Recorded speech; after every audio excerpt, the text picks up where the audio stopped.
Depp equity ratio में long term Depp और equity share holder find करना है तो मेजॉरिटी स्टूडेंट्स वहां पे लेंथी मेथड अप्लाई करते हैं, लेकिन बच्चों आपके लिए एक शॉर्टकट ट्रिक है जहां पे आप बैलेंस शीट अप्रोच से इजी तरीके से लॉन्ग टर्म डेप और equity share holder fund find कर सकते हो।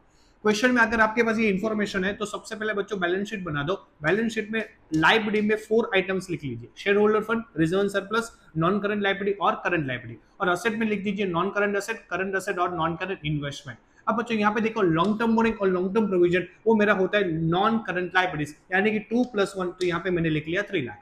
करंट लाइबिलिटी मैंने यहाँ पे लिख लिया 50 लाख। तो मेरा जो भी लाइबिलिटी का इन्फॉर्मेशन था वो मैंने यहाँ पे रख दिया। अब बच्चों नॉन करंट असेट, तो नॉन करंट असेट मैंने यहाँ पे लिख लिया 3,60,000 और करंट असेट मैंने लिख लिया 90।